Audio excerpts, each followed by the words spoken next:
आप मार्केट पर सबसे पहले बताइए व्यू क्या बन रहा है, इस गिरावट को आपने किस तरह से देखा, ये जो दुनिया भर में देखने को मिल रही है?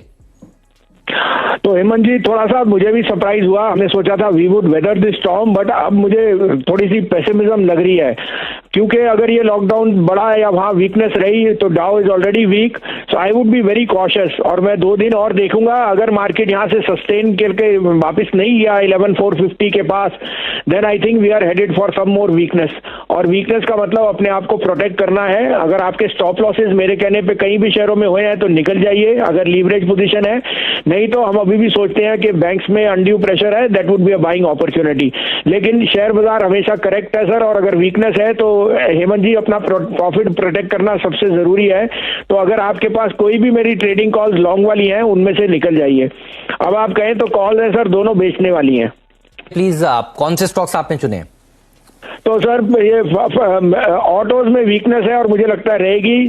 630 से 634 तक एमएनएम बेचिए, 643 का स्टॉप लॉस, 610 का टारगेट, 462 टू 465 में बेचिए भारत फोर्ज, 473 का स्टॉप लॉस, 425 का टारगेट। भारत फोर्ज बेचे, एमएनएम बेचे, और अगर तेजी वाली पोजीशन है तो एक बार लॉन्ग्स वहां से निकलिए और स्टॉप लॉस को रिस्पेक्ट करिए। ये भसीन साहब ने देखिए बहुत बढ़िया बात बताई है। कोई भी ट्रेडिंग कॉल वो देते हैं, आपको स्टॉप लॉस जरूर देते हैं। जितना इंपॉर्टेंट टारगेट होता है उतना इंपॉर्टेंट स्टॉप लॉस भी होता है, उसको भी रिस्पेक्ट करिए। भसीन साहब, आपको 2 स्टॉक्स अगर आज चेस करने हो, आपकी जो भरोसेमंद कॉल्स होती हैं, कन्विक्शन कॉल, वो क्या होंगी आज की? सन टीवी 360, 375, 380, 420, 450, 470, 750 का टारगेट है सर। और don't keep any two views के क्या लेना है। Sun TV Zee are outperforming, आपको देख रहे हो एड रेवेन्यूज, और जैसे ये बढ़ रहा है आपकी ad revenues will be a big churn. साथ में मैंने कहा था लास्ट 2 क्वार्टर से उनके मार्जिन बढ़े और कॉस्ट नीचे आई। Secondly, they have almost 48% market share in the Tamil market and margins at close to 68%. You can't go wrong. Valuation सबसे सस्ते। तो I am very bullish on Sun TV। और जैसे केवीएट है, आपको हमने जब कहा था 350 का भाव था, अब 480 रुपए पे to chase it will be ले, बट अगर आप सिप करेंगे you will be richly rewarded. Coming to the broader market Hemant ji, मेरा व्यू पक्का है 11,700 के पास होगी, आसपास होगी एक्सपायरी। रीजन सिंपल है, tech and pharma are in a new bull market and there are enough leaders which will pull the market despite banks. और banks में भी pessimism is overdone. I think bank nifty itself should give you an excellent rally of maybe 1,000 points in this week and the next. Thirdly, globally जो cues थे, the Nasdaq has been was a lead indicator जो अब एक rare card indicator है. But I think the US markets this week are poised to come back. So I am keeping everything in a synopsis. मेरे को लगता है 11,700 के पास निफ्टी की एक्सपायरी होगी।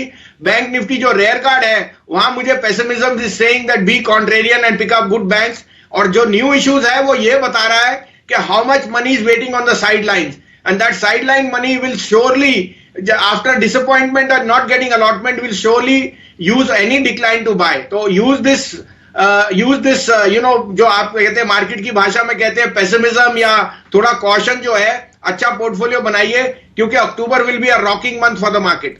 तो देखिए सन टीवी तो आपने जिक्र कर दिया, मैं उस पर नहीं जाऊंगा। मेरा टॉप कॉल आज की डेट में है डीएलएफ एंड गोदरेज प्रॉपर्टी। और डीएलएफ गोदरेज प्रॉपर्टी मेरे को लगता है यहां से अक्टूबर के महीने इटसेल्फ में 15% तक का रिटर्न दे सकते हैं।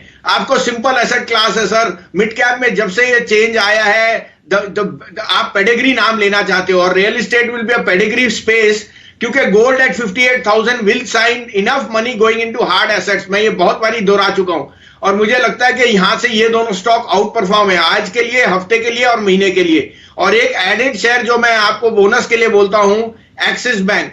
एक्सिस बैंक पे इस 440 रुपए 35-40 में यू कांट गो रॉन्ग। 475 का भाव अगले हफ्ते तक आपको दिख जाएगा।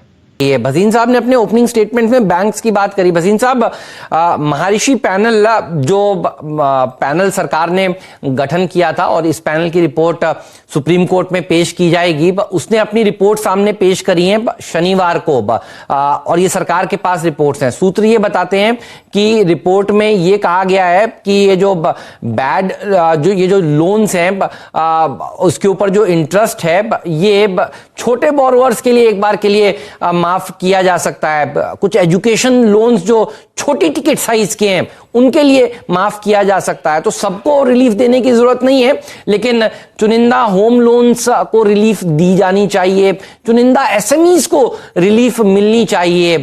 ये मामला अब थोड़ा सा देखिए निपटता हुआ नजर आ रहा है, क्योंकि ये रिपोर्ट सामने आई है। बताइए आज इस रिपोर्ट के चलते बैंकिंग स्टॉक्स किस तरह से रिएक्ट करेंगे, और 28 तारीख को फिर कोर्ट में इस मामले की सुनवाई भी होने वाली है। इसको आप किस तरह से रीड कर रहे हैं और ये फाइंडिंग्स कैसी लग रही हैं आपको?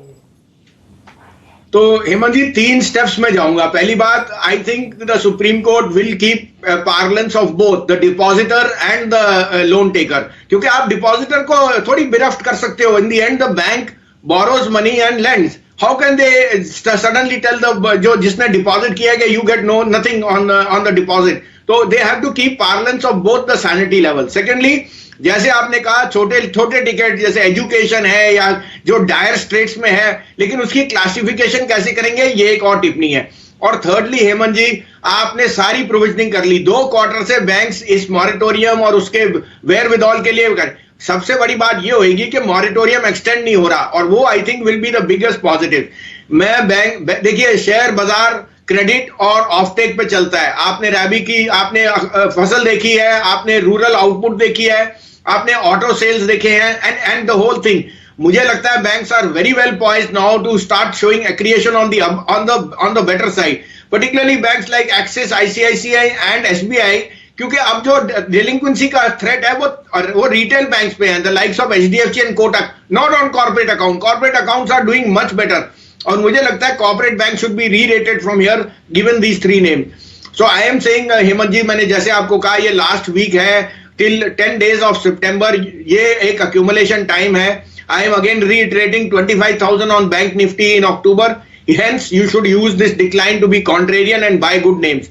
Axis, SBI, IndusInd Bank and IDFC First. These are 4 names जहां मैं सिप करने की बहुत strong recommendation दूंगा। ठीक बात है, तो देखिए इनके ऊपर आपकी नजर होनी चाहिए, सिप करिए, ध्यान रखिए। ये महर्षि पैनल की रिपोर्ट आ चुकी है, और अब ये देखिए रिपोर्ट जो है वो कोर्ट में पेश होगी, और सूत्र ये बता रहे हैं कि कोई खराब रिपोर्ट ये नहीं है। हसीन साहब, इस सेक्टर पर आपके फेवरेट्स बताइए, क्या लग रहा है आपको, और अच्छी तेजी देखने को मिलेगी क्या?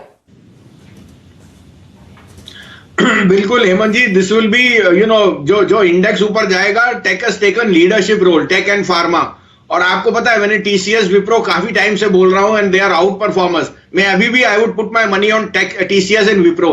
लेकिन यहां मैं ये कहना चाहता हूं कि आप सब डिजिटल टेक्नोलॉजी और डिजिटल प्लेटफॉर्म्स को इतना बढ़ावा दे रहे हैं। आप ये जरा सोचिए, परसों आपने एसबीआई के चेयरमैन को सुना, उन्होंने कहा YONO itself is a digital platform which should get the market cap which state bank has today. माने जो स्टेट बैंक की पूरी मार्केट कैप है उतने की तो योनो की मार्केट कैप होनी चाहिए। It's the fastest growing digital app. So please pay attention to how the chairman speaks. In fact, as a disclosure, State Bank ये 190-195 में हमारा टॉप accumulate है, और हमें लगता है that will also be part and parcel of the re-rating of digital technology. But in tech, TCS and Wipro are my top picks.